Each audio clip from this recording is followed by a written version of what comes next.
సన్నిధిలో ప్రార్థన చేసుకుందాం. మహాగణుడా, మహోన్నతుడా, సర్వాధికారి, సర్వసృష్టికర్త, మీ పరిశుద్ధమైన నామలెక్కలేని స్తోత్రాలు.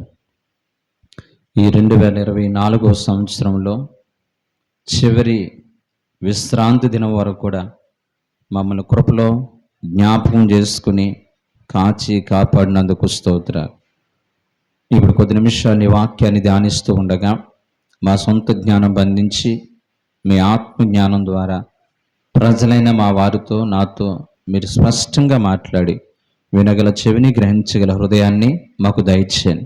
ఈ శబ్ద యంత్రం ద్వారా ఎందరైతే వాక్యం వింటున్నారో వారందరి జీవితాలలో గొప్ప వాదార్పు, నెమ్మది, ఆదరణ కలుగు చేయమని యేసు నామమున బట్టి అడుగుచున్నాం తండ్రి, ఆమేన్.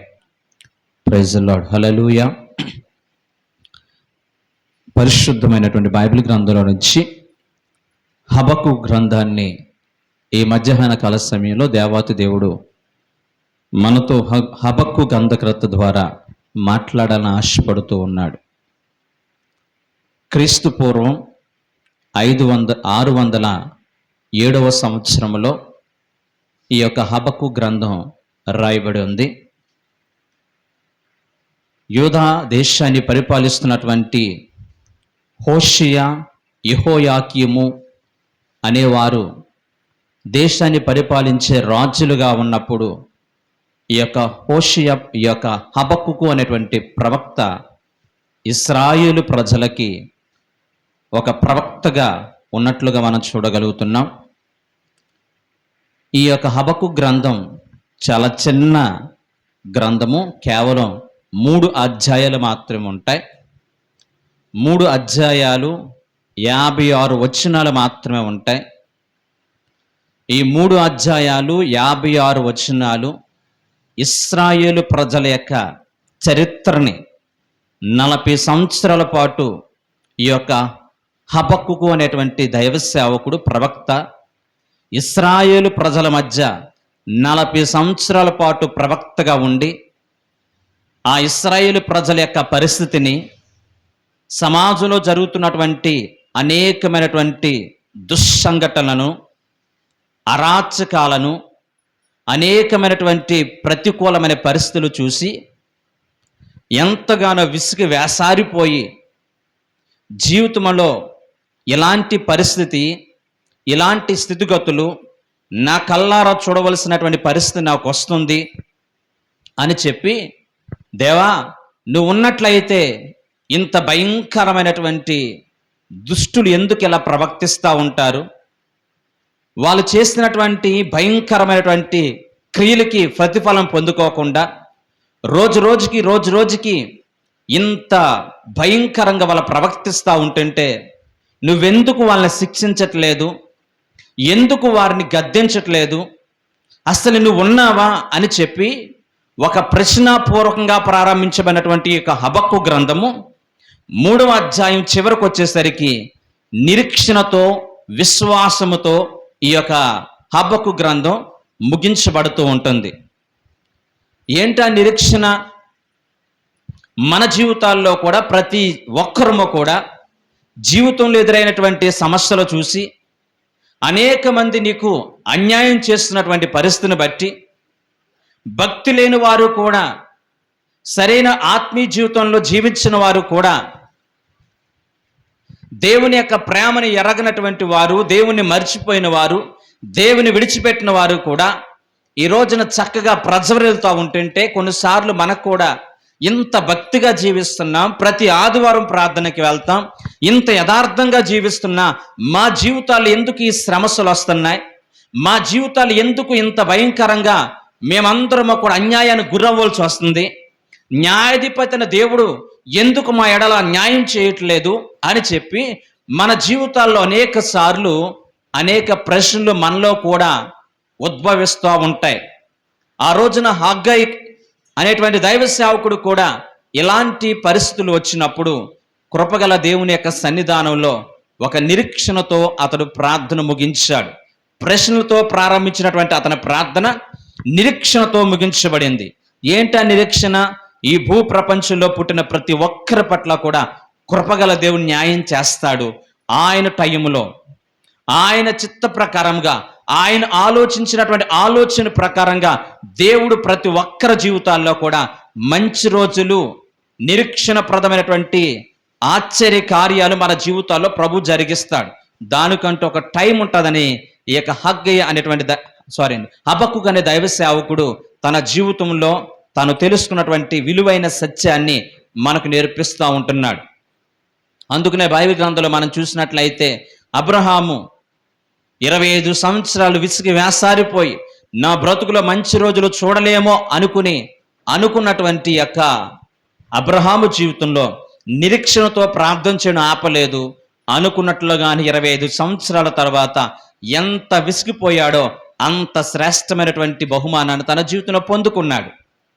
దావీదు భక్తుణ్ణి ఇశ్రాయేలు ప్రజల మీద రాజుగా అభిషేకించిన తర్వాత ఇంచుమించుగా 13 సంవత్సరాల పాటు నిరీక్షణ కోల్పోయి తన బ్రతుకంతా కూడా ఒక భయంకరమైనటువంటి ప్రతికూల వాతావరణాన్ని అనుభవిస్తున్నప్పటికీ కూడా అతడు ఒక నిరీక్షణ కలిగి ఉన్నాడు. 13 సంవత్సరాల తర్వాత మహారాజుగా మార్చబడ్డాడు.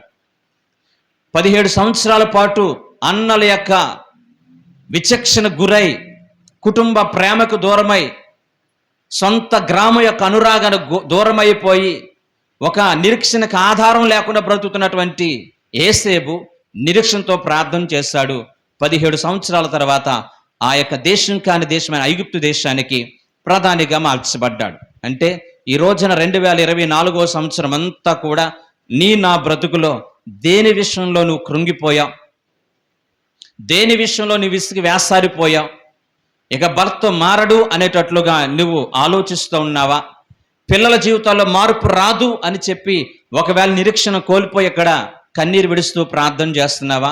నీకు నాకు కూడా ప్రభు ఈ మధ్యాహ్న కాల సమయంలో ఒక శుభవార్త చెప్తూ ఉన్నాడు.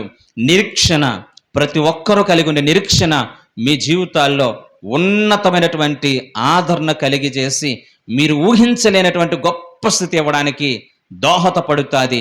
ప్రతి క్రైస్తవుడు కూడా 2024 సంవత్సరంలో మన ముగింపులో మనమందరం ఒక నిరీక్షణ కలిగి మంచి రోజులు రాబోతున్నాయి, నా జీవితంలో దేవుడు ఎలాంటి పరిస్థితి ఇచ్చినా నేను సంతోషంగా ఎదుర్కొంటానని చెప్పి నిరీక్షణతోనే మనము 2025 సంవత్సరం అడుగుపెట్టే కృప ఆ దేవాతి దేవుడు మనందరికి అనుగ్రహించునుగాక. అయితే ఈ రోజున ఈ యొక్క హబక్కుకు ఎలాంటి వారు, అతని పరిస్థితి ఎలాగుంది అని మనం చూసినట్లయితే, హబక్కుకు మంచి ఉన్నతమైనటువంటి ప్రవక్తల యొక్క పాఠశాలలో చదువుకున్న వ్యక్తి. నిజంగా ప్రవక్తలందరూ కూడా మంచి యూనివర్సిటీలని ఈ రోజులు ఎలా చెప్పుకుంటున్నామో, ఆ రోజుల్లో సమూయేలు ప్రవక్త బ్రతికినప్పటి నుంచి కూడా, సమూయేలు ప్రవక్త ఉన్నప్పటి నుంచి కూడా ఈ యొక్క యూనివర్సిటీలు అంటారు కదండి, తర్పీదిచ్చేటువంటి చక్కని కాలేజెస్, సేవకులుగా ప్రవక్తలుగా సిద్ధపరిచేటువంటి మంచి మంచి ఉన్నతమైనటువంటి తర్పీదిచ్చేటువంటి పాఠశాలలు ఆ రోజులు ఉండేవి. ఈ మాటలు మీకు రెఫరెన్స్లు కావాలంటే 1 సమూయేలు గ్రంథము 19వ అధ్యాయం 20వ వచనంలో, అలాగే ఎలీషా కాలంలో 2వ రాజుల గ్రంథము 4వ అధ్యాయం 38వ వచనం మనం చూసినట్లయితే ఇక్కడ ప్రవక్తలందరూ కూడా తర్పీదు పొందుతున్నట్లుగా, ప్రవక్తలందరూ కూడా ఒక ఉన్నతమైనటువంటి విద్యాభ్యాసం అనేది దేవుడు సేవకుల దగ్గర పొందుచున్నట్లుగా మనకు కనిపిస్తూ ఉంటుంది. నిజంగా మన జీవితాల్లో కూడా అనుకున్నవి జరగనప్పుడు, ప్రతికూలమైన పరిస్థితులు గురవుతున్నప్పుడు, మనం మంచి చేస్తున్నా కానీ చెడు ఎదురవుతున్నప్పుడు, మనం మేలు చేస్తున్నా కానీ కీడు ఎదురవుతున్నప్పుడు, ఇతరులకు మేలు చేసే ప్రయత్నం చేస్తే వాళ్ళ అపార్థాలు అపోహాలు చేసుకుంటున్నప్పుడు ఖచ్చితంగా మన జీవితాల్లో ఒక నిరాశ నిస్పృహ అనేది వస్తుంది. ఆ రోజున ఈ యొక్క హబక్కుకు గ్రంథకర్త కూడా ఇలాంటి నిరాశ నిస్పృహలు వచ్చినప్పుడు ఇతడు యోనా వలె పారిపోవడానికి ప్రయత్నం చేయలేదు, కానీ ఒక ఉన్నతమైన పాఠాన్ని నేర్చుకున్నాడు. ఇది బైబిల్ చరిత్ర లేదు, కానీ చరిత్రకారులు ఈ విధంగా వివరిస్తూ ఉంటారు. ఇతడు బైబిల్ గ్రంథంలో దానియేలు, షడ్రకు, మెషకు, అబేద్నెగో కాలంలో నివసించినటువంటి దైవ సేవకుడు కాబట్టి ఈ యొక్క బబులోను దేశపు రాజు వచ్చి వీళ్ళందరినీ కూడా చెరపట్టుకుని తీసుకుపోయాడు. మిగిలినటువంటి ఇశ్రాయేలు ప్రజలందరూ కూడా ఈ ఇశ్రాయేలు దేశంలో మిగిలిపోయారు. అప్పుడున్నంత వైరాగ్యము, అప్పుడున్నటువంటి ఉన్నతమైనటువంటి సంతోషం ఇప్పుడు లేదు. ఎందుకనంటే దావీదు కాలంలో ఇజ్రాయేలు దేశం అంతా కూడా సుభిక్షంగా ఉంది. దేవాలయంలో నిత్యము కూడా పాటలు పాడుతూ ఉండేవారు. వాయిద్యాలు వాయిస్తూ ఉండేవారు. చక్కని యాజకుల్ని, ప్రధాన యాజకుల్ని చక్కగా నియమించేవాడు. గాయకులు నియమించాడు దావీదు.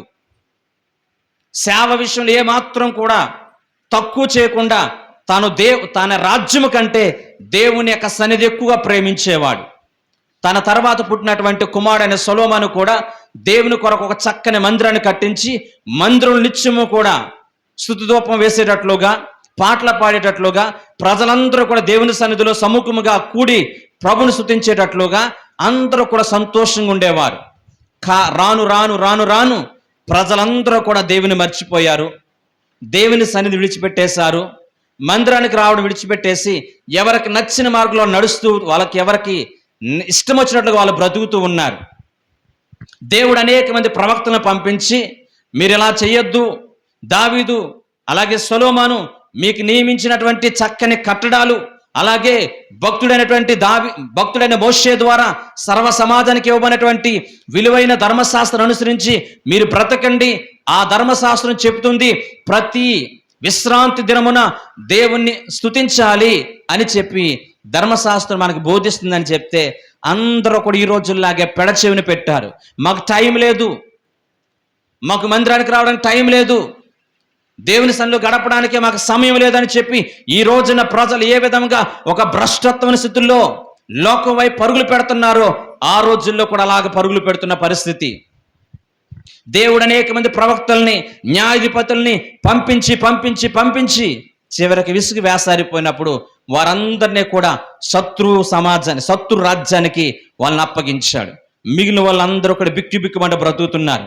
ఇప్పుడు పాటలు లేవు, ప్రార్థన లేదు, మందిరాలు మూయబడినాయి, ప్రార్థనకు వచ్చే వాళ్ళందరూ కూడా లేకుండా అందరూ కూడా బ్రతుకుతుంటే ఇలాంటి భయంకరమైనటువంటి పరిస్థితుల్లో ఇశ్రాయేలు ప్రజలు ఉంటే విసిగిపోయినటువంటి ఈ యొక్క హబక్కుకు దేవుని సన్నిధిలో ప్రార్థన చేసినట్లుగా మనం చూడగలుగుతున్నాం. ఈ రోజున నా జీవితంలో కూడా ఈ ప్రార్థన అనేకమైన విలువైనటువంటి సత్యాలు నేర్పిస్తూ ఉంటుంది. ఎలా ఆదరించబడ్డాడు, విసిగిపోయినటువంటి ఈ యొక్క హబక్కుకు ఏ విధంగా నిరీక్షణ పొందుకున్నాడో ఒక విలువైనటువంటి స్టోరీ మీకు చెప్పే ప్రయత్నం చేస్తాను. ఆ రోజుల్లో ఈ యొక్క దానియేలు, షడ్రక్, మెషద్గో అనేటువంటి వారందరూ కూడా ఈ యొక్క బబులోను దేశంలో వారు ఉన్నారు.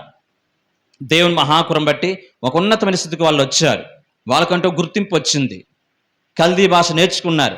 చక్కని జ్ఞానం కలిగిన వారు. అయితే ఒక రోజున మీ దేవుడని యెహోవాని పూజించకుండా నన్ను మాత్రమే పూజించాలని చెప్పి ఒక ప్రతిమని నిలబెట్టారు. అయితే దానియేలు అది అక్కడ ఉన్నటువంటి షడ్రక్, మెషక్, అబేద్నెగోలు ఒప్పుకోకుండా అగ్నిగుండంలోకి వెళ్ళడానికి సిద్ధపడ్డారు, నిరీక్షణ కలిగి ఉండడం వల్ల. రెండోదిగా దానియేలుతో చెప్పారు నువ్వు ప్రార్థన చేయకూడదని. కానీ ముమ్మారు ప్రార్థన చేయడం మొదలుపెట్టాడు. అతను తీసుకెళ్ళి సింహాల బోన్లో వేశారు. సింహాల బోన్లో వేస్తే ఇక్కడ ఉన్నటువంటి హబక్కుకి దేవదూత వచ్చి కలలో, దర్శనంలో నువ్వు వెళ్ళి దానియేలుకి ఆహారం ఇచ్చిరా అన్నారు. ప్రభువా, నేను ఎక్కడున్నాను? ఇజ్రాయేలు దేశంలో ఉన్నాను. యోధా ముఖ్య పట్టణమైన ఇజ్రాయేలు దేశంలో ఉన్నాను. దానియేలు ఎక్కడున్నాడు? బబులోను దేశంలో ఉన్నాడు. నేను అక్కడి నుంచి వెళ్ళి అతనికి ఆహారం ఇవ్వాలంటే ఎన్ని రోజులు పడుతుంది? కొన్ని వందల మైలు దూరంలో అతను ఉన్నాడు. నేను వెళ్ళి ఎలా ఇవ్వాలి ప్రభు అని చెప్పి అంటుంటే దేవదూత అతన్ని చక్కగా కలలో వేగంగా తీసిపోయి దానియేలు ఉన్నటువంటి సింహాల బోన్లోనికి తీసుకువెళ్ళింది. తీసుకెళ్ళి ఆహారం ఇచ్చాడు ఈ యొక్క హబక్కుకు. ఆహారం తిన్నాడు. ఆహారం తిన్న తర్వాత కొన్ని కుశలమైన మాటలు మాట్లాడుతున్నాడు. హబక్కుకు, ఎలా ఉన్నది మన చర్చి? ఎలాగున్నారు మన యొక్క యాజకులు? ఎలాగున్నారు? అక్కడ ఉన్న వాళ్ళందరూ కూడా ప్రార్థనకు వస్తున్నారా? భక్తిగా జీవిస్తున్నారా? మన ఊరిని చూసి ఎంతకాలం అయింది? చిన్నప్పుడు చూశాను మిమ్మల్ని, మరలా ఈ విధంగా కలుసుకునే దేవుడు ఆ కృప ఇచ్చాడు. మన ఊరి పరిస్థితి ఎలాగుంది, మన సంఘ పరిస్థితి ఎలాగుందంటే ఈ హబక్కుకు బిగ్గరగా ఏడుస్తూ ఉన్నాడు. ఎందుకు అలా ఏడుస్తున్నావంటే మందిరం యొక్క ద్వారాలు ముయ్యబడినాయి. పాక్షికంగా ఈ యొక్క ఇశ్రాయేలు దేశమంతా కూడా నాశనానికి గురయ్యింది. ప్రజలందరూ కూడా దేవుని మరిచి బ్రతుకుతున్నారని చెప్పి ఏడుస్తూ చెప్పాడు. అలా ఏడుస్తూ చెప్తే నువ్వు బాధపడొద్దు, దేవుని నమ్ముకున్న వారమైనా దేవుని వెంబడిస్తున్న మనకి కొన్నిసార్లు ప్రతికూల పరిస్థితులు వస్తున్నా కానీ కృంగిపోకూడదు, నిరీక్షణతో బ్రతకాలి అని అంటాడు. సరే నా బ్రతుకు పక్కన పెట్టు, మరి నువ్వెందుకు ఈ యొక్క సింహాల బోన్లో ఉన్నావు అని అడిగితే, నేను నా దేవుడని యెహోవాని పూజిస్తున్నానని, ప్రార్థన చేస్తున్నానని నన్ను తీసుకొచ్చి ఈ యొక్క సింహాల బోన్లో పడేశారు. అరే నీకు కూడా కష్టాలు తప్పట్లేదా? నీకు కూడా బాధలు తప్పట్లేదా? ఇంత జ్ఞానం కలిగిన వాడివి, ఇంత పేరు ప్రఖ్యాతలు సంపాదించావు, ఇక్కడ ఇంత ప్రార్థనా పరుడివి, ఇలాంటి నీకు కూడా కష్టాలు వస్తున్నాయని చెప్పి కొంత ఉపశమనం అనేది హబక్కుకు పొందుకున్నాడు. అయితే జ్ఞానం కలిగినటువంటి దానియేలు అంటాడు కదా, కృపగల దేవుడు మనల్ని ఎప్పుడు కూడా విడిచిపెట్టడు, దయగల దేవుడు మనల్ని ఎప్పుడు విడిచిపెట్టడు. అంటే ఏంటి, కష్టాల్లో ఉండడం కూడా నీవు బాధపడతలేదంటే అంటాడు, ఇదిగో నేను సింహాల బోన్లో పడవేయడం వాస్తవం, కానీ సింహాలు నన్ను ముట్టుకోగలనియా? ముట్టుకోకుండా దేవుడు కాపాడాడు లేదా? రెండోది, నాకు ఆకలేస్తుంటే ఎక్కడో యోధా ప్రాంతంలో నిన్ను తీసుకొచ్చి దేవుడు నాకు ఆహారం సిద్ధపరిచాడు. ఇది దేవుడు నన్ను చూస్తున్నాడా లేదా? నా పట్ల ప్రేమ చూపిస్తున్నాడా లేదా? నా పట్ల అనురాగం చూపిస్తున్నాడా లేదా? ప్రతి చిన్న విషయాన్ని కూడా దేవుడు కలుగు చేసుకుని నా ఎడల ఉన్నతమైనటువంటి కృపను చూపిస్తున్నాడా లేదా అని చెప్తే, ఈ మాటలు విన్నటువంటి హబక్కుకు తన హృదయములో ఒక ఆదరణ పొంది, హృదయంలో ఒక వాదార్పు పొంది, అక్కడి నుంచి ఇంకా అలా మాట్లాడుకుంటుంటే దేవదూత అన్నది, దేవుడు మాకు ఇచ్చిన టైం అయిపోయింది, ఇప్పటికి 4 అయిపోతుంది, తెల్లవారుజాము 4 అవుతుంది, రా హబక్కు అని చెప్పి హబక్కు చేపట్టుకుని మరలా తీసుకొచ్చేసి దర్శనంలో ఈ యొక్క ఇజ్రాయెల్ దేశంలో పెట్టింది. ఈ మాటలను బట్టి దానియేలు కానీ ఇక్కడ ఉన్నటువంటి హబక్కు కానీ ఆదరించబడ్డాడు. క్రైస్తవ సమాజమా, దేవుని సన్నిధానికి వచ్చిన ప్రతి ఒక్కరూ కూడా సంఘం అంటే ఏంటి, సంఘ విశ్వాసులు అంటే ఏంటి? దేవుడి నీ జీవితంలో కష్టాలు ఉన్నప్పుడు, బాధలు ఉన్నప్పుడు అనేక మంది వచ్చి నిన్ను ఆదరించి, నువ్వు భయపడకు, దిగులు పడకు, నిబ్రమ కలిగి ఉండు, మన దేవుని యొక్క సెలవు లేనిదే తల వెంట్రుకల్లో ఒక్క వెంట్రుక కూడా భూమి మీద పడదు, నువ్వు ధైర్యం తెచ్చుకో, నువ్వు ధైర్యంగా జీవించు, నా పట్ల కృప చూపించినట్లుగానే నీ పట్ల కృప చూపిస్తాడు, పలానా సహోదరికి దేవుడు ఆ విధంగా సహాయం చేశాడు, పలానా సహోదరుడికి ఈ విధంగా ప్రభు సహాయం చేశాడు అని చెప్పి ఒకరిని ఒకరు ఆదరించుకోవాలి తప్ప, దేవుని మందిరానికి వెళ్తున్నా నీకు కష్టాలు తప్పట్లేదా? ఇంత పరిశుద్ధంగా జీవిస్తున్న నీకు బాధలు తప్పట్లేదా? ఇంత యథార్థంగా నువ్వు సన్నిధిలో కొనసాగుతున్నా నీ జీవితంలో ఈ బాధలు తప్పట్లేదని చెప్పి మరింత కృంగదీసేవారుగా కాకుండా, దానియేలు గాని హబక్కు గాని మనకు నేర్పిస్తున్న నిరీక్షణతో ప్రతి క్రైస్తుడు బ్రతకడానికి దేవుడు కృప చూపించును గాక. ఆమేన్. హల్లెలూయా, హల్లెలూయా. ప్రతి ఒక్కరము కూడా దేవుని సన్నిధానంలో నిరీక్షణతో బ్రతకాలి. ఈ యొక్క హబక్కు అనేటువంటి దైవ సేవకుడు 3 విలువైనటువంటి ప్రార్థన అంశాలు చేశాడు. అది మొదటిది గతాన్ని గురించి, రెండోది ప్రస్తుతం జరుగుతున్న పరిస్థితిని గురించి, మూడోదిగా రాబోయేటువంటి భవిష్యత్తును గురించి. ఈ 3 ప్రార్థనలో మీకు తెలియజేసి నేను ముందుకు వెళ్తాను. బైబిల్ గ్రంథాన్ని హబక్కు గ్రంథం 3వ అధ్యాయము 2వ వచనాన్ని ఒకసారి చదువుదాం. యెహోవా నిన్ను గూర్చిన వార్త విని నేను భయపడుచున్నాను. యెహోవా సంవత్సరములు జరుగుచుండగా నీ కార్యము నూతనపరచుము. సంవత్సరములు జరుగుచుండగా దాన్ని తెలియచేయము. కోపించుచూనే వాత్సల్యమును జ్ఞాపకమునకు తెచ్చుకొనుము. Praise the lord. హల్లెలూయా. చదివించబడినటువంటి 3వ అధ్యాయం 2వ వచనంలో విలువైనటువంటి, మొదటి అధ్యాయం అంతా కూడా ప్రశ్నలు. ఏంటండి? ప్రశ్నలు వేస్తాడు. ఎందుకు ఇలా జరుగుతుంది ప్రభా, నాకెందుకు ఇలా అవుతుంది అని ప్రశ్నలు వేస్తాడు. ఓకేనా? 2వ అధ్యాయంలో దేవుని యొక్క తీర్పులు ఎలా ఉంటాయో విన్నాడు. ఓకేనా? ఈ యొక్క మొదటి అధ్యాయంలో ఒక చోట ఉంటుంది కదండి, సాతానుడు అంటే అండి ఉరి వగ్గి గేలం వేసి అనేక మందిని లాగేసుకుని వాడి బొట్లో వేసుకుని వాడి సంతోషం గొంతులు వేస్తున్నాడు అని ఉంటుందండి. అంటే సాతానుడు ఈ రోజున చాలా మందిని ఏర్పరచబడిన వారి సైతము గేలం వేసి, నేను చదువుతున్నాను మీరు వినండి అంతే. మొదటి అధ్యాయము 14వ వచనం, ఏలిక లేని చేపలతోనూ ప్రాకు పురుగులతోనూ నీవు నరులను సమానముగా చేసేతివి. వాడు గాలం వేసి మానవులందరినీ గుచ్చి లాగి ఉన్నాడు, ఉరులు వగ్గి చిక్కించుకొనుచున్నాడు. వాడు తన వలతో వారిని కూర్చుకొని సంతోషపడి గంతులు వేయుచున్నాడు. సాతానుడు ఏం చేస్తున్నాడు అంటే వల వగ్గి, ఉరి వగ్గి వాడు లాగేసుకుని వాడి బుట్టలో వేసుకుని వాడు గంతులు వేస్తున్నాడంట, సంతోషంగా వాడు ఉంటున్నాడంట. ఈ 2025వ సంవత్సరంలో సాతానుకు చిక్కకుండా దేవుని యొక్క కౌగిట్లో మనం అందరము కూడా జాగ్రత్తగా బ్రతకడానికి దేవుడు కృప చూపించును గాక. ఆడు ఉరిలు వగ్గి వల వగ్గి మనల్ని లాగి వేసేటువంటి పరిస్థితి మనము వాడికి ఇవ్వకుండా దేవుడు మనకి కాపుదలిచ్చును గాక. ఈ యొక్క చదవనటువంటి వాక్య భాగాన్ని మనం చూస్తే, మొదటిది ఈ యొక్క హబక్కు చేసిన 3 ప్రాముఖ్యమైన ప్రార్థనలో మొదటిది గతాన్ని జ్ఞాపకం చేసుకుంటున్నాడు, రెండవది ప్రస్తుతం జరిగే పరిస్థితిని జ్ఞాపకం చేసుకుంటున్నాడు, భవిష్యత్తులో జరగబోయే దానికోసం ప్రార్థన చేస్తున్నాడు.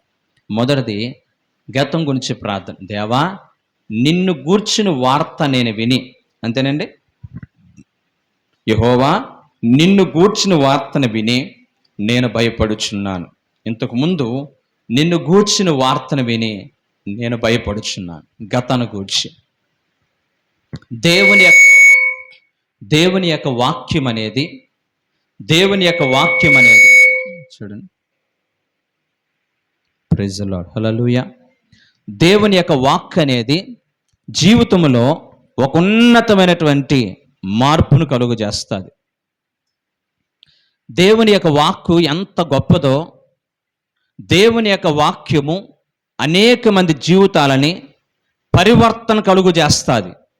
ఆది యందు వాక్యముండెను, వాక్యము దేవుడై ఉండెను, ఆ వాక్యమే కృపా సత్య సంపూర్ణుడిగా ఈ 2024వ సంవత్సరం జనవరి నెల నుంచి ఈ డిసెంబర్ మాసం వరకు కూడా అనేకమైన క్రొత్త వర్తమానాల ద్వారా ప్రభు మనతో మాట్లాడుతూ ఉన్నాడు. అయితే మనం దేవుని యొక్క మాటకి, ఆయన యొక్క వార్తకి చెవియొగ్గిన వారిగా లేకపోయాం. అందుకనే ఈ సందర్భాన్ని ఉద్దేశించి యేసుక్రీస్తు ప్రభువారు విత్తువాడు అనేటువంటి ఉపమానం చెప్పుకుంటూ పోతూ, విత్తువాడు విత్తనాలు వేసుకుంటూ వెళ్తుంటే అవి త్రోవ పక్కన పడ్డాయి, పక్షులు వచ్చి వాటిని ఎత్తుకుపోయినాయి. వారెవరో తెలుసా? వాక్యం వింటారు కానీ గ్రహింపలేని వారు, వాక్యాన్ని హృదయంలో గ్రహించలేని వారు. మందిరానికి వస్తారు కానీ ఆ మాటలన్నీ కూడా పక్కన పడిపోతాయి, వాటన్నిటిని కూడా సాతాను ఎత్తుకుపోతాడు. ఆ వాక్యము హృదయంలో క్రియ జరిగించదు. ఆ వాక్యము ద్వారా ఆ మందిరానికి వెళ్ళినా లేదా వాక్యం వినలేని తత్వాన్ని బట్టి వాడి జీవితంలో ఏ రకమైన మార్పు అనేది జరగదు అని చెప్తూ ఉన్నాడు. కానీ ఈ యొక్క హబక్కుకు మాత్రం నిన్ను గూర్చిన వార్త నేను విన్నాను, జాగ్రత్తగా విన్నాను. నువ్వు చేసేటువంటి ఆశ్చర్య కార్యాల గురించి, నువ్వు చేసే అద్భుతమైన కార్యాల గురించి నేను విన్న నా జీవితంలో భయం కలిగింది.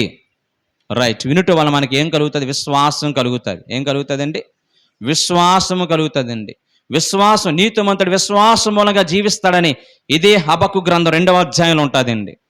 మనమందరము కూడా దేవుని వార్తను విని పరివర్తన చెందాలని దేవుడు మనకు సెలవిస్తూ ఉంటున్నాడు. బైబిల్ గ్రంథంలో అనేక మంది భక్తుల యొక్క జీవితాలు మనం చూస్తే, ఆయనతో పాటు ఉన్నటువంటి 3.5 సంవత్సరాల పాటు సేవలో కొనసాగినటువంటి అక్కడున్న శిష్యులందరూ కూడా ఆయన వాక్యాన్ని గ్రహించి ఆయన కొరకు హతసాక్షులు అవడానికి సిద్ధపడ్డారు.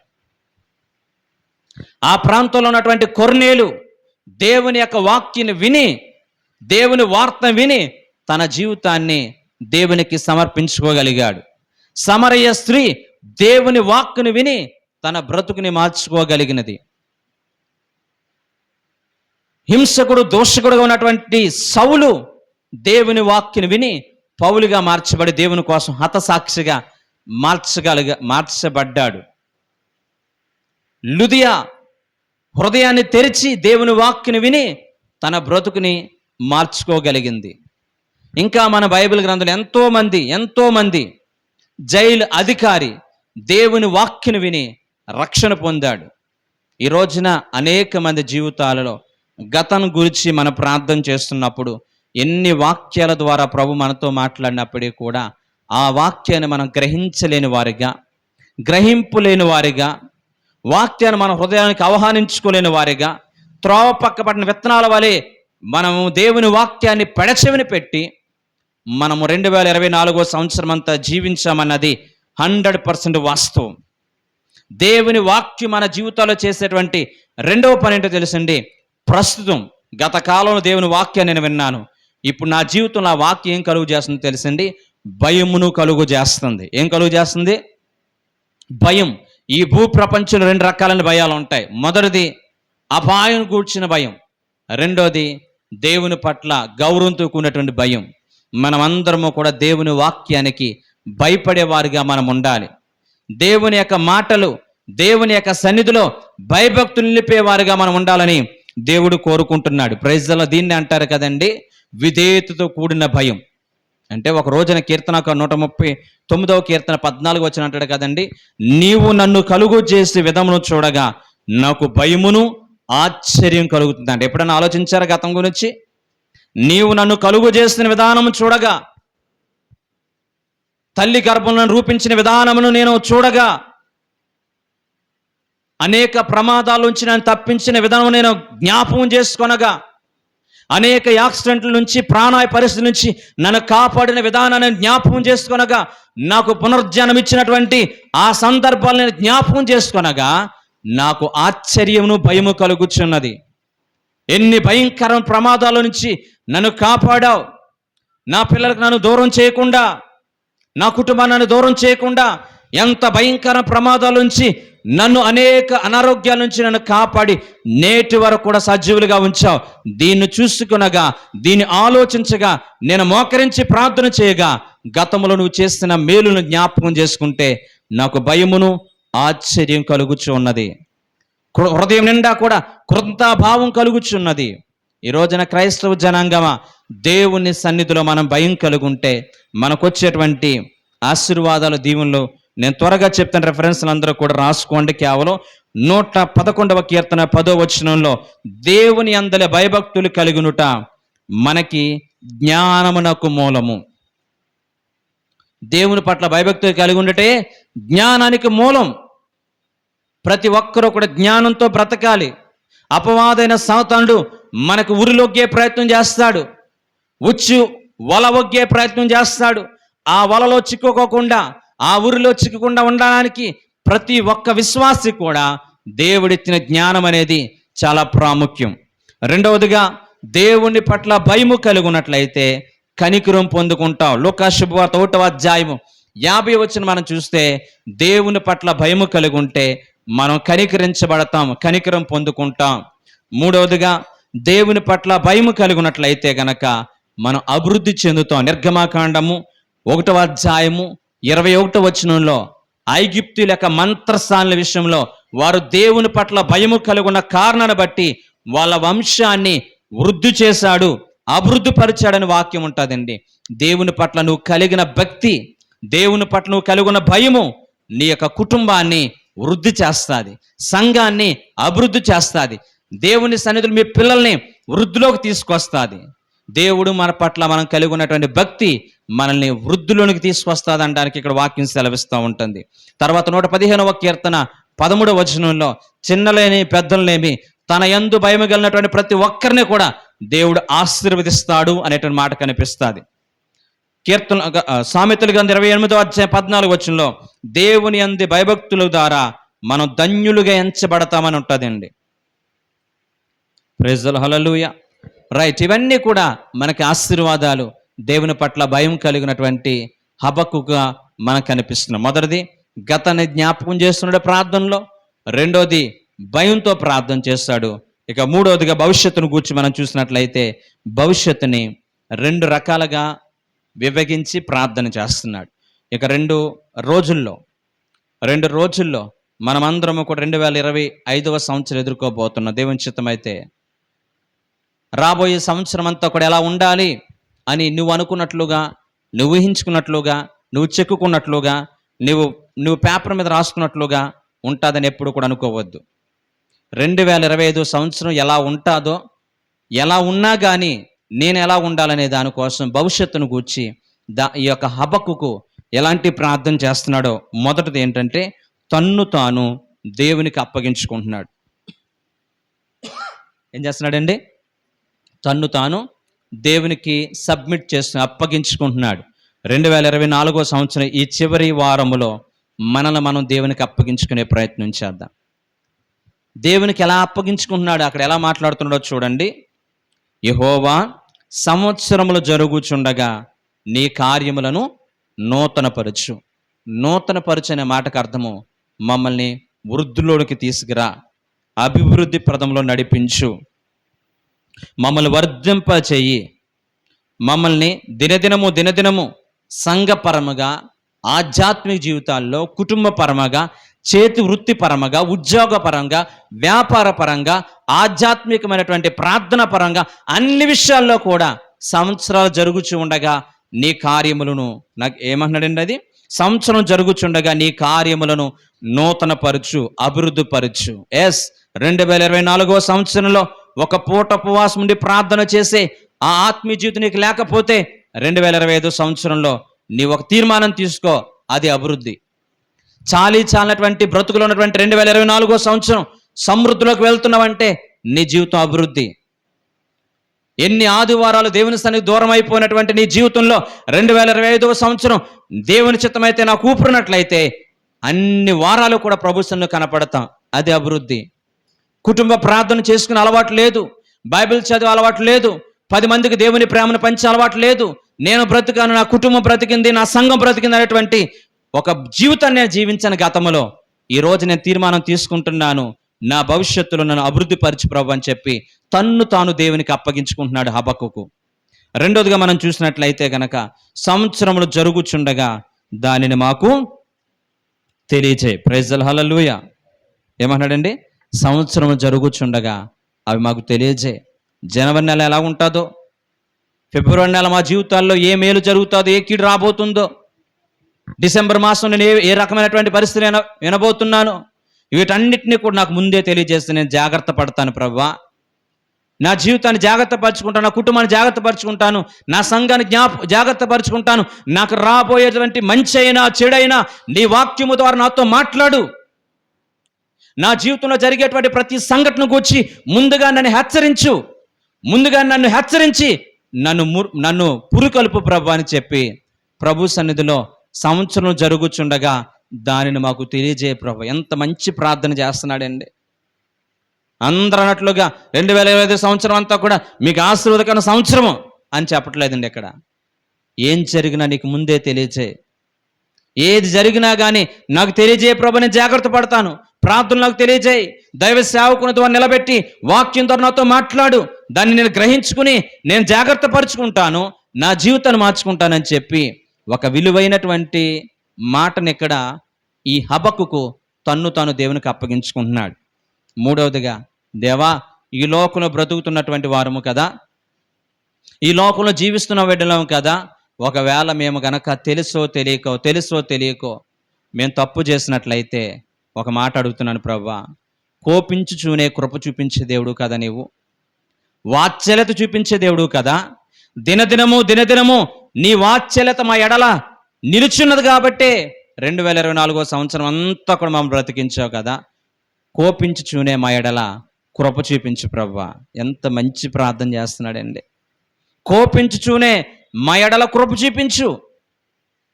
నీ యొక్క కోపం అనేది ఒక నిమిషం మాత్రం ఉంటుంది, నీ దీర్ఘశాంతము ఆయుష్కాలం అంతా ఉంటుంది. మా ఎడల బైబిల్ గ్రంథంలో విలాప వాక్యం ఉంటుంది కదండి. విలాప వాక్యం ఒక మంచి మాట 3వ అధ్యాయం ఉంటుందండి. అనుదినము నీకు వాత్సల్యత నూతనంగా పుట్టుచున్నది కాబట్టి మేము నిర్మూలం కాకున్న వారం అంటాడండి. మా ఎడల, పిల్లల ఎడల తల్లిదండ్రులకి ఏ రకమైనటువంటి ప్రేమ నూతనంగా పుట్టుచు ఉంటుందో మా ఎడల కూడా నీకు ప్రేమ నూతనంగా పుట్టుచున్నది కాబట్టి 2024 సంవత్సరమే నిర్మూలం కాకున్న వారము.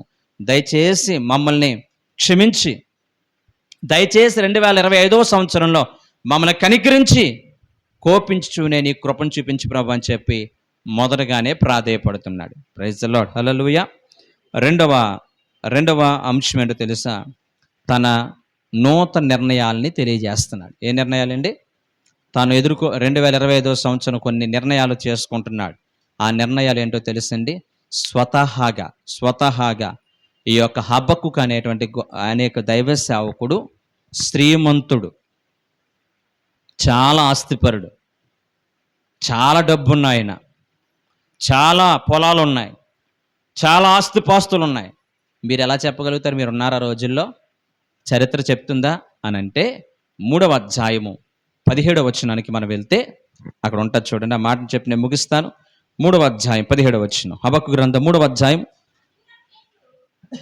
అంజూరపు చెట్లు పూయకుండునను, ద్రాక్ష చెట్లు ఫలించకపోయినను, ఒలీవ చెట్లు కాపు లేకుండునను, చేనులోను పైరు పంట రాకపోయినను, గొర్రెలు దొడ్డులు లేకపోయినను, సాలలో పశువులు లేకపోయినను, నేను యెహోవా యందు ఆనందించెదను, నా రక్షణకర్త అయిన నా దేవుని యందు నేను సంతోషించేదను. ప్రైజ్ ది లార్డ్, హల్లెలూయా. ఇప్పుడు చెప్పబడినటువంటి మాటలన్నీ కూడా మనం జాగ్రత్తగా ఆలోచిస్తే, హబక్కుకు అనేటువంటి దైవ సేవకుడు మొదట అసహనంతో ప్రారంభించాడు ప్రార్థన. కోపతాపాలతో ఎందుకు ఇలా జరుగుతుంది అని ప్రారంభించాడు. అలాంటి వ్యక్తి 2వ అధ్యాయానికి దేవుని శిక్షను గూర్చి విన్నాడు. 3వ అధ్యాయానికి వచ్చేసరికి నా జీవితంలో ఏది జరిగినా ఆయన చిత్తమే అని చెప్పి దేవుని చిత్తానికి తను అప్పగించుకున్నాడు. ఏమంటున్నాడంటే తెలుసండి, నాకున్నటువంటి అంజూరపు చెట్లు పూయకుండినను, ద్రాక్ష చెట్లు ఫలించకుండునను, ఒలీవ చెట్లు కాపు లేకపోయినా, చేనులో పైరు పండకపోయినా, గొర్రెలు దొడ్లో లేకపోయినా, సాలలో పశువు లేకపోయినా, ఇలా ఉంటే మనం ఏం చేస్తాం చెప్పండి? ఏం ప్రార్థన అండి, ఏం ప్రార్థన అండి, ఏం చేశాడని దేవుని సన్నిధి రావాలండి, ఏం న్యాయం చేశాడని దేవుని సన్నిధి రావాలండి. దేవుడి పక్కన పెట్టండి. నేను గనక ఉన్నది ఉన్నట్లుగా మాట్లాడనుకోండి, ఆ పాస్టర్ ఏ న్యాయం చేశాడని చర్చికి రావాలండి నేను. ప్రైజ్ ది లార్డ్, హల్లెలూయా. ఏంటండి, ఏ న్యాయం చేశాడని చర్చికి రావాలి? ఇలాంటి వారు లేకపోలేదండి. ఎంత మంచి శ్రేష్టమైన నిరీక్షణ మనకు నేర్పిస్తున్నాడు హబక్కుకు గ్రంథకర్త. చూడండి, నాకు చేనులో పైరు పండకపోయినా, సాలలో పశువు లేకపోయినా, అంజూరపు చెట్లు పూయకపోయినా, ద్రాక్ష చెట్లు ఫలించకపోయినా, ఒలీవ చెట్లు కాపు కాయపోయినా, నేను యెహోవాని బట్టి సంతోషిస్తాను. నువ్వు మాట చెప్పగలదువా? 2024 సంవత్సరం మనమందరం కూడా సంతోషకరమైన సంవత్సరంగా ఉండాలని, పట్టుకున్నదంతా బంగారం అయిపోవాలని, ఉద్యోగం వ్యాపారం సమస్తము దీవించబడాలని ప్రతి ఒక్కరూ ఆస్తి అడుగులు పెడతాం. కొన్నిసార్లు మనం అనుకున్నట్లుగా జరగకపోవచ్చు. కొన్నిసార్లు మనం అనుకున్నట్లుగా మన జీవితాల సమస్తం సమకూడి జరగకపోవచ్చు. అయినప్పటికీ కూడా యెహోవాను బట్టి నేను ఆనందిస్తానని చెప్పి నీ హృదయంతో చెప్పుకోగలుగుతావా? నీ జీవితంలో ఎంత ప్రతికూలమైన వాతావరణం వచ్చినా, ఈ కాలనట్టు ఒక హబక్కులాగా, ఈ కాలనట్టు ఒక యోబులాగా, ఈ కాలనట్టు ఒక యేసేబులాగా మన జీవితాలు ప్రభుకి అప్పగించుకునే వారిగా మనం ఉండగలుగుతున్నామా? ఒకసారి మనం పరీక్షించుకుందాం. ఇలాంటి ఉన్నతమైనటువంటి శ్రేష్టమైన కుటుంబంలో జన్మించినట్టు హబక్కుకు 40 సంవత్సరాల పాటు సేవ చేసిన హబక్కుకు తన బ్రతుకులో ప్రతికూల పరిస్థితులు ఎదురైనా నేను ప్రభుని విడిచిపెట్టను, ప్రభు కోసం బ్రతుకుతాను, ఆయన యందు ఆనందిస్తాను, యెహోవా ఇచ్చిన యెహోవా తీసుకున్నాను, దేవుని నామమున మహిమ కలుగునుగా అని చెప్పి నేను చెప్తానని చెప్పి ఈ రోజున ప్రతి విశ్వాసి కూడా ఇలాంటి బలమైనటువంటి సాక్షులుగా నా ప్రభు కోసం బ్రతకాలని, తలపోటు తగ్గలేదనో, కాలు నొప్పి తగ్గలేదనో, నువ్వు కోరుకున్న కోరిక తీరలేదనో దేవునికి దూరం అయిపోయేటువంటి వ్యక్తులుగా కాకుండా విశ్వాసంలో స్థిరపడేవారిగా, ఈ భూలోకం మేమందరం కూడా యాత్రికులు పరదేశమై ఉన్నాం, పరలోకం మాకు శాశ్వతమైనదని చెప్పి నిరీక్షణతో బ్రతికేటువంటి క్రైస్తువులుగా మనం అందరము కూడా మారాలని ప్రభుపేట మీ అందరూ కూడా తెలియజేస్తూ ఈ నా మాటలు ముగిస్తున్నాను. హబక్కుకు చేసినటువంటి ఈ 3 ప్రార్థనలు, మొదటిది దేవుడు గతంలో మాట్లాడిన వాక్యాన్ని బట్టి తను భయపడ్డాడు. భవిష్యత్తులో జరగబోయే కార్యక్రమాల కోసం ముందుగానే దేవుని దగ్గర ప్రాధేయపడి ప్రార్థన చేస్తాడు. అటువంటి నిరీక్షణతో కూడినటువంటి జీవితాన్ని నీకు నాకు కూడా ప్రభు అనుగ్రహించును గాక. అందరూ కూడా మోకరించండి, ప్రార్థన చేసుకుందాం. అందరూ కూడా మోకరించండి, ప్రార్థన చేసుకుందాం. చక్కని వర్తమానం ద్వారా ప్రభు నీతో నాతో మాట్లాడాడు. 2025 సంవత్సరానికి ఎలా ఉంటుందో దేవుడు తన వాక్య ద్వారా నీకు తెలియజేస్తాడు. ప్రార్థన చేసుకుందాం. మహాగణుడ, మహోన్నతుడ, సర్వాధికారి, చక్కని వర్తమానం ద్వారా నాతో మాట్లాడావు తండ్రి. హబక్కు గ్రంథకర్తను ఉద్దేశించి మాకు తెలియజేసిన ఈ మాటలు బట్టి నీకు స్తోత్రాలు. ఇశ్రాయేలు సర్వ సమాజమంతా కూడా నిన్ను మరిచి నిన్ను బ్రతుకుతూ ఉంటుంటే తాను విసిగి వేసారిపోయి అసహనానికి గురైనటువంటి హబక్కుకి నిరీక్షణ కలుగు చేసే మాటల ద్వారా ఆదరించావు. నా బ్రతుకులో కూడా నిరీక్షణతో బ్రతకడానికి సహాయం చేయండి ఆయన. విన్న వాక్యాన్ని ప్రతి హృదయాల్లో నీరు కట్టి ఫలింపచేయండి ఆయన. అయా వాక్యాన్ని వినకుండా దాన్ని గ్రహించకుండా అయా త్రోవ పక్కన పట్టిన విత్తనాల వలె 2024 సంవత్సరం ఒక్క ప్రసంగాన్ని కూడా మనసులో గుర్తుపెట్టుకోలేకపోయాను. వాక్యానికి విధేయులను అవ్వలేకపోయాను, వాక్యాన్ని విధేయురాలు అవ్వకపోయాను. అందుకు నా జీవితంలో వృద్ధిని చూడలేకపోయాను, అందుకు నా బ్రతుకులో ఆత్మీయ అభివృద్ధిని చూడలేకపోయాను. నేను క్షమించిన ఆయన 2025 సంవత్సరాల్లో నన్ను నీకు అప్పగించుకునే కృప నాకు దయచేయమని యేసు నామమున అడుగుచున్నాం తండ్రి.